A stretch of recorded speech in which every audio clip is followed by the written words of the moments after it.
दोस्तों, एक व्यक्ति जो लगभग 11 सालों से जेल की सलाखों के पीछे कैद था, तो एक दिन वह कोर्ट को एक लेटर लिखता है और कहता है कि साहब, मैं कुछ दिनों के लिए यहाँ से बाहर जाना चाहता हूँ, क्योंकि अब जो मेरे बेटे हैं वो लगभग 18 वर्ष के हो चुके हैं। काफ़ी दिनों से मैंने उनको देखा नहीं है, कई सालों से मैं उनसे मिला नहीं हूँ। मैं उनसे एक बार मिलना चाहता हूँ, एक बार उनको जी भर करके देखना चाहता हूँ। और जब यह लेटर कोर्ट में पहुंचता है, जज साहब के सामने पहुंचता है, तो जज साहब जब इस लेटर को देखते हैं तो इस लेटर को देख करके जज साहब भी परेशान हो जाते हैं और आखिरकार वो भी ये सोचने लगते हैं कि यह जो व्यक्ति है, इस व्यक्ति को छोड़ा जाए या फिर ना छोड़ा जाए, क्योंकि उस व्यक्ति ने जो जुर्म किया था वाकई वो बहुत ही भयानक था। एक ऐसा जुर्म था जिसे सुन करके लोगों की रूह कांप जाती थी। बहुत खौफनाक था, क्योंकि उस जुर्म की गूंज केवल हिंदुस्तान में ही नहीं बल्कि विदेशों तक में फैल जाती है। और जब यह खत कोर्ट में पहुंचता है तो एक बार यह खबर फिर से अखबार में छपती है, और जैसे ही यह खबर अखबार में छपती है, लोगों को वही दृश्य, वही वाकया याद आ जाता है और लोग सोचने के लिए मजबूर हो जाते हैं। दरअसल दोस्तों, इस कहानी में ऐसा क्या हुआ था, इस घटना में ऐसा क्या हुआ था, कौन था वह व्यक्ति जिसने इस तरीके का जुर्म किया था और फिर वो जज साहब से बाहर निकलने की हाथ जोड़ करके प्रार्थना कर रहा था। सब कुछ जानेंगे इस घटना में, मगर उससे पहले आप लोगों से एक छोटा सा निवेदन कि अगर अभी तक आप लोगों ने मेरे इस चैनल को सब्सक्राइब नहीं किया है तो मेरे इस चैनल को सब्सक्राइब कर बेल आइकन को जरूर दबाएं। और अगर आप लोगों को यह सच्ची घटना, ये सच्ची कहानी अच्छी लगे तो इसे एक लाइक शेयर कर कमेंट बॉक्स में अपनी राय हमें जरूर दें। तो आदाब, नमस्कार, सत श्री अकाल, मैं सागर पटेल।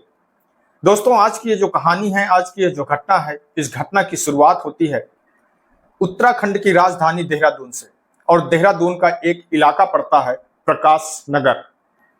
वहीं का एक व्यक्ति होता है जो कि एक सॉफ्टवेयर इंजीनियर है और जिसका नाम है राजेश गुलाटी। उसकी पत्नी लगभग 57 दिन से लापता थी और वो अपनी पत्नी को लेकर बहुत ज्यादा परेशान था, क्योंकि जो उसके बच्चे होते हैं जिनकी उम्र मात्र 6 से 7 साल होती है, बच्चों को स्कूल जाना होता है, उसे ऑफिस जाना होता है। अब वो अपने ऑफिस के लिए तैयार हो, अपने को देखे या फिर बच्चों को स्कूल के लिए तैयार करे और बच्चों को देखे, यह कर करके, यह सोच सोच करके वो बहुत ज्यादा परेशान होता है। और कभी कभी वह अकेले में रो भी लिया करता है। और इसी बीच कभी कभी वो अपने सास और ससुर से, अपनी ससुराल में अपने साले से, अपने रिश्तेदारों से बीच बीच में बातें भी कर लिया करता है। तभी एक दिन वो अपने ससुराल फोन करता है और अपने सास ससुर से कहता है कि मम्मी पापा, इस बार जो अनुपमा है उसको गए हुए लगभग 50 से 60 दिन हो गए हैं। ऐसा लगता है कि इस बार अनुपमा वापस नहीं आएगी और मैं करूं तो क्या करूं। राजेश गुलाटी की परेशानी को देखते हुए उनका जो एक साला होता है जिसका नाम होता है SK चौधरी, अब वो सीधे दिल्ली से देहरादून पहुंच जाते हैं। और देहरादून पहुंचने के बाद में वो राजेश से कहते हैं कि 57 दिन हो गए हैं, अभी तक आपने पुलिस में FIR तक नहीं करवाई है। और वो कहता है कि आज कुछ भी हो, हम दोनों को पुलिस स्टेशन चलना चाहिए और अपनी बहन की गुमशुदगी की रिपोर्ट को दर्ज करवाना चाहिए। पुलिस इस मामले में हम दोनों की बहुत बड़ी मदद कर सकती है। अब जो उनका जीजा राजेश गुलाटी होता है वो कहते हैं कि चलिए ठीक है। और इसी बीच राजेश गुलाटी नहाने के लिए बाथरूम के अंदर चले जाते हैं। बहनोई अपने बहनोई के आने का इंतजार करता है। SK चौधरी जब सोफे पर बैठकर इंतजार कर रहा था तो अचानक मैसेज जाता है और वो मैसेज में लिखा था कि भैया, तुम मेरा इंतजार मत करना, अब मैं कभी लौटकर वापस नहीं आऊंगी।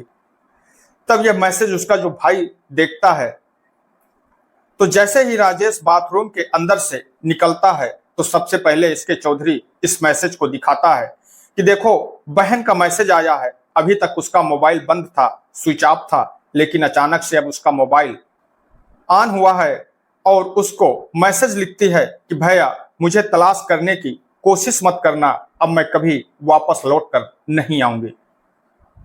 तब जो राजेश होता है वो कहता है कि मैंने पहले ही कहा था कि वो नाराज होकर के गई है, वो हम लोगों से इतना नाराज है कि वो वापस आना ही नहीं चाहती है।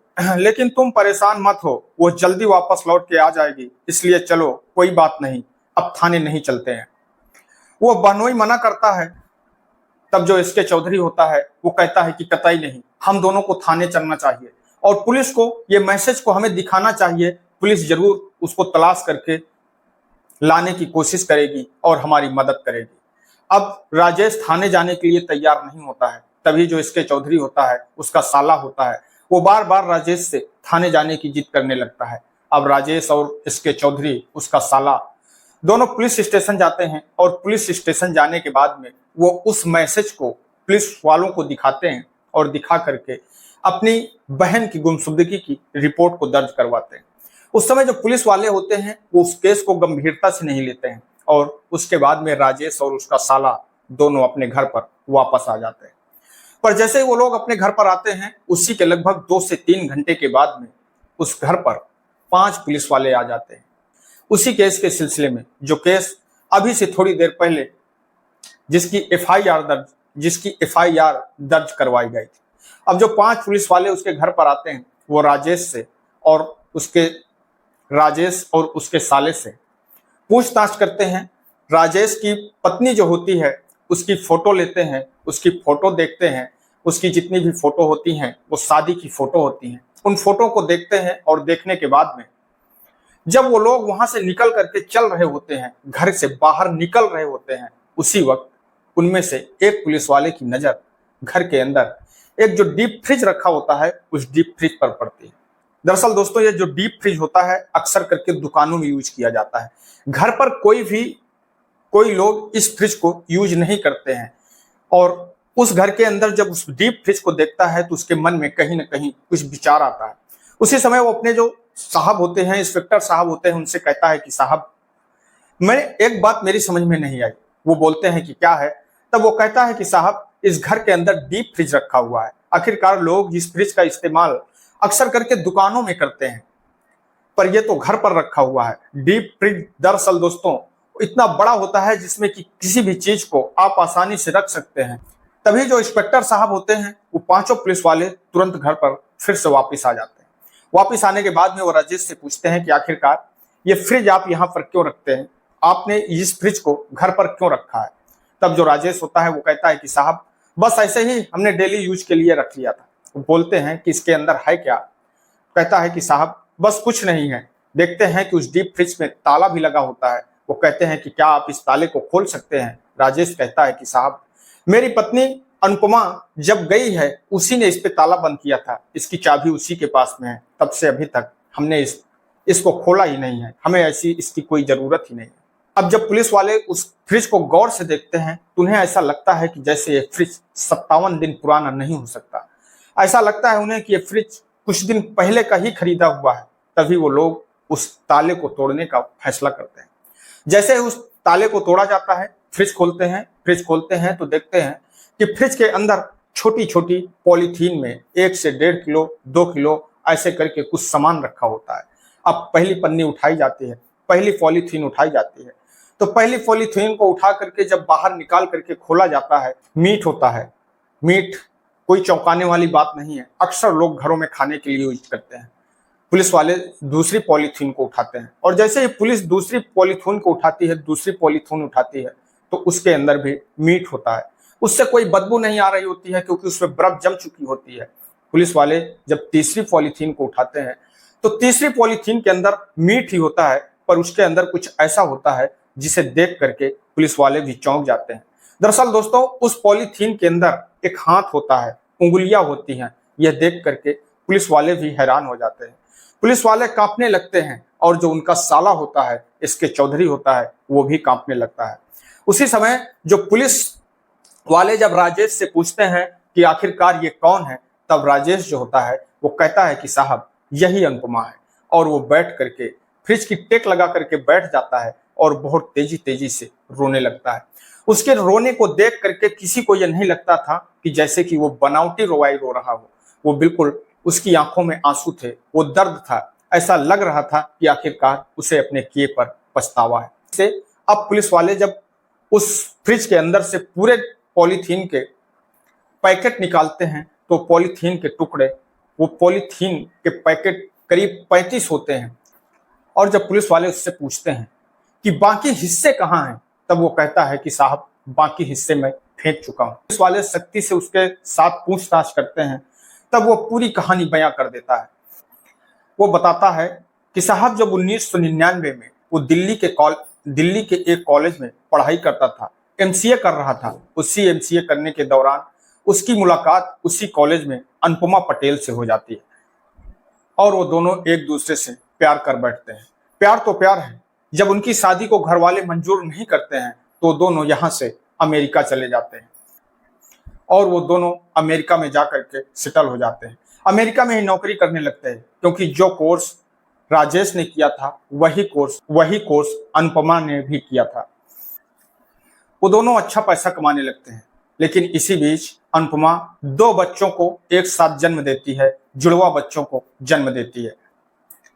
और अब वो दोनों बच्चों जब एक साथ सोते हैं तो अनुपमा उन दोनों बच्चों की परवरिश को लेकर कहीं न कहीं परेशान रहती है। तभी वो दोनों फैसला करते हैं कि अब हम दोनों अपने घर वापस चलते हैं। अब जो अनुपमा होती है वो इंडिया में अपने माँ बाप के पास में रहने लगती है और इधर जो राजेश होता है वो नौकरी की तलाश में एक दूसरे राज्य में चला जाता है। कोलकाता में अच्छी खासी कंपनी में नौकरी मिल जाती है और वो अच्छी खासी कंपनी में सॉफ्टवेयर इंजीनियर की नौकरी करने लगता है। अब वो वहीं रहने लगता है और इधर जो अनुपमा होती है वो अपने माँ बाप के पास में अपने बच्चों की परवरिश करने में लग जाती है। लेकिन जब राजेश गुलाटी कलकत्ता जाता है तो उसके पड़ोस में एक महिला रहा करती थी, जो देखने में बेहद ही खूबसूरत होती है, बहुत ही खूबसूरत होती है। और जब अनुपमा को इस बारे में पता लगता है तो वह देख करके आग बबूला हो जाती है और वो तुरंत सीधा कोलकाता पहुंच जाती है। कोलकाता में जा करके अपने पति के साथ हंगामा खड़ा कर देती है। हंगामा कुछ इस कदर होता है कि मामला थाने जाता है, मुकदमा दर्ज होता है, दोनों का मामला कोर्ट में पहुंचता है। कोर्ट में जाने के बाद देते हैं कि तुम अपनी पत्नी को न केवल परेशान करोगे बल्कि 20,000 रुपए महीने बच्चों की परवरिश के लिए खर्चा भी दोगे। दोनों पति पत्नी आपस में ही बैठकर समझौता करते हैं कि जो भी पीछे हुआ है, जो इतिहास का काला है, भेद करने की कोशिश करते हैं, जो हुआ है उसे भुलाने की कोशिश करते हैं और यहाँ से हम सब कुछ छोड़ छाड़ कर एक नई दुनिया, एक नई जिंदगी की शुरुआत करते हैं। अब वो दोनों सीधे देहरादून पहुंच जाते हैं और देहरादून में प्रकाश नगर कॉलोनी में आराम से रहने लगते हैं। अब सब कुछ उनके बीच में सब कुछ ठीक ठाक चल रहा होता है, किसी बात की कोई परेशानी नहीं होती है। तभी जैसे ही कुछ दिन का समय बीतता है, कुछ दिनों के बाद एक बार अनुपमा फिर राजेश के ऊपर शक करने लगती है और फिर वो आए दिन अपने पति से किसी न किसी बात पर झगड़ा करने लगती है। झगड़ा कभी कभी इस हद तक पहुंच जाता है कि उन दोनों के बीच में हाथापाई भी हो जाती है। 17 अक्टूबर 2010 का वो दिन था।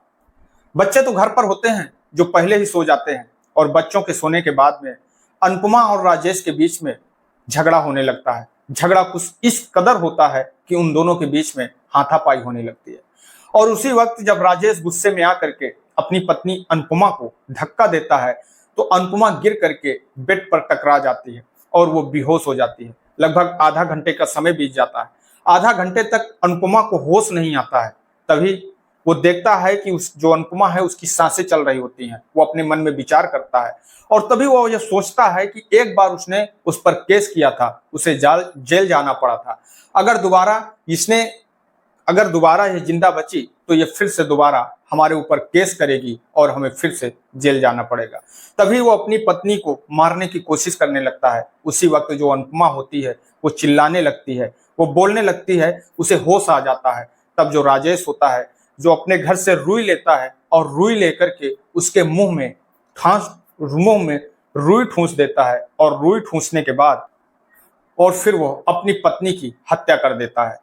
अब जो बच्चे सो रहे होते हैं तभी रात के ही वक्त वो अपनी पत्नी की लाश को घसीट कर बाथरूम के अंदर ले जाता है और वहां पर वो बाथरूम के अंदर अपनी पत्नी की लाश, अनुपमा की लाश को बाथरूम के अंदर रख देता है। बच्चे जब सुबह स्कूल चले जाते हैं उसके बाद में वो मार्केट जाता है, मार्केट से एक डीप फ्रिज खरीद करके लाता है। उसके बाद वो फिर मार्केट जाता है और फिर वो एक जो लकड़ी काटने वाला जिसे शायद ग्राइंडर बोलते हैं उसको लेकर के आता है। फिर वो एक बार मार्केट जाता है, वहां से आरी लेकर के आता है, क्योंकि वो बार बार मार्केट जाता था। उसे जिस जिस चीज की याद आती थी, जिस जिस चीज की उसे जरूरत महसूस होती थी, हर वो चीज वो अलग अलग दुकान से लेकर के आता है। और उसके बाद में वो उस फ्रिज के अंदर उस दिन अनुपमा की पूरी डेड बॉडी को फ्रिज के अंदर वैसे ही डाल देता है। अब उसकी जो डेड बॉडी होती है उस पर जब बर्फ जम चुकी होती है, वो जाम हो चुकी होती है, और जब बच्चे स्कूल चले जाते हैं तब अनुपमा की डेड बॉडी के वो टुकड़े टुकड़े करके, छोटे छोटे टुकड़े करके काली पॉलीथीन में भर करके डीप फ्रिज के अंदर डाल देता है, जिस वजह से फ्रिज की वजह से ना तो वो लाश खराब होती है और ना ही उस मांस से बदबू आती है, ना ही उससे कोई दुर्गंध आती है। और उसके बाद में जब वो बच्चों के साथ कभी घूमने जाता था, कभी मनाली जाता था, कभी नई नई जगह पर घूमने जाता था, तब वो अपने साथ 1 या 2 पैकेट लेकर के जाता था और उन पैकेटों को वो वहीं जंगल में फेंक देता था। अब वो इस तरीके से एक एक करके अपनी पत्नी के टुकड़ों को ठिकाने लगाता रहता है, पर उसने एक गलती कर दी। उसने बाथरूम के अंदर से जा करके अपने ही साले को जो मैसेज कर दिया। अब शायद उसके साले को ये शक हो चुका था कि जरूर कुछ ना कुछ गड़बड़ है, और तभी वो राजेश से पुलिस स्टेशन जाने की जिद करने लगता है। और जब वो राजेश के साथ पुलिस स्टेशन जाता है तभी वो शायद पुलिस से कहता है कि साहब, अगर आप अनुपमा के बारे में राजेश से पूछताछ करते हैं, सख्ती से पेश आते हैं, तो जरूर कुछ ना कुछ आपको उसके विषय में क्लू मिल सकता है, उसके विषय में जानकारी मिल सकती है। तभी जब पुलिस राजेश से पूछताछ करती है, राजेश सब कुछ बड़ी ही आसानी से पूरी कहानी पुलिस के सामने बयां कर देता है। पुलिस जब उसके साथ में दुर्व्यवहार किया तो उसने अपना जुर्म कबूल कर लिया। पुलिस ने उससे बात कर रही थी तो वो तोते की तरह एक एक बातें बता रहा था, जिससे कई बार पेशेवर अपराधियों के सामने पुलिस को सख्ती से पेश आना पड़ता है, उसने जानने की कोशिश करनी पड़ती है। ये बहुत आराम से सारी चीजें वेल अप टू डेट तरीके से बता रहा था, क्योंकि काफी पढ़ा लिखा था, बहुत फर्राटेदार अंग्रेजी में बात कर रहा था। लेकिन अपनी पत्नी से वो इतना ज्यादा परेशान हो चुका था, वो कह रहा था कि मेरी पत्नी जब हम रोज रोज के झगड़े करती थी, यह जीवन की मारपीट करती थी, तब मुझे बहुत लगता था कि शायद अब पानी सर के ऊपर जा चुका है। मामला कोर्ट तक पहुंचता है तो कोर्ट में जाने के बाद अदालत उसको उम्र कैद की सजा सुनाती है। इस कहानी को सुनाने का उद्देश्य किसी को ठेस पहुंचाना नहीं है, किसी को दुख पहुंचाना नहीं है, बल्कि आप लोगों को सजग करना है, सतर्क करना है। मैं आपका दोस्त सागर पटेल इन्हीं शब्दों के साथ विदा लेते हैं। कल फिर मिलेंगे किसी एक नई कहानी के साथ में, किसी एक नई सच्ची घटना के साथ में। तब तक के लिए नमस्कार, जय हिंद।